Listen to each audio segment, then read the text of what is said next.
Sawadee Kop. Thursday, May 27th. Once again, Thursday morning here in sunny, beautiful Thailand. And I can't open the window, the curtains behind me to show you because that lets in too much light and screws up the video. But trust me, it's a beautiful, sunny day in Thailand. Thursday morning. Wednesday night, back in the States. The 27th, the best possible way to get a transfer from the job you don't like to one you like better is to do your present job so well the management will desire to use your skill on a more important job. Yeah, he's doing it again. He was doing that a while back about being in the rat race and how to be a good little robot. Puppet inside the rat race. Not a fan.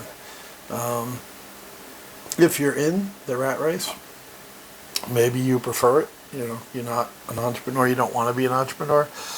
You just want a good, happy, healthy life. Then there you go.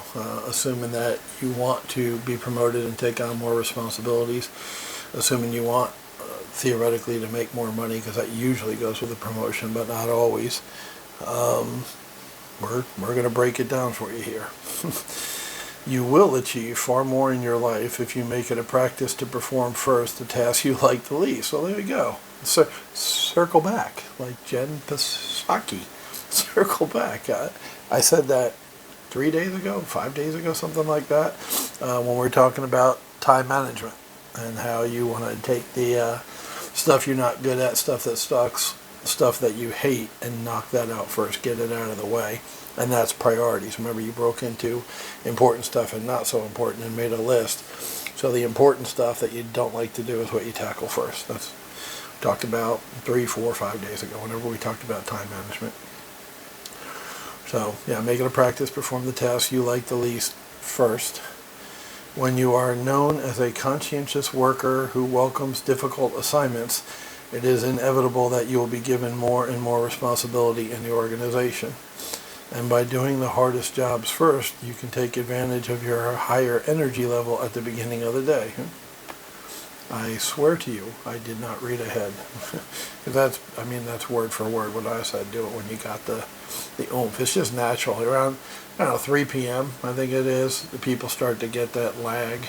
You just start getting tired because you've been working since 8 or 9 o'clock in the morning.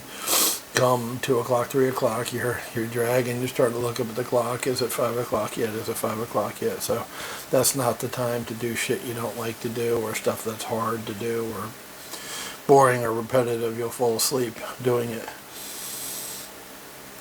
So yeah, take advantage of the high energy level in the beginning when you're fresh and your brain is functioning at its best. You can then coast through the more routine tasks. Also, with important work done early, you can better deal with unexpected interruptions during the day. Yeah, that's a good point. So we're never mind the whole worker bee mentality and being 9 to 5, but as an entrepreneur, you put out fires. You make money solving problems and putting out fires. And when a fire comes up, if it's important enough to jump to the top of your list, it's a cool thing to have a lot of the important stuff that you needed to get done already that day done. That way it doesn't get put off until tomorrow, especially if it's important and time sensitive. When we talked about making that list of things to do, we talked about time sensitive, what has to be done today, what has a deadline, 5 p.m. close of business today, or you don't get paid. You know what I mean? That's what you're looking at.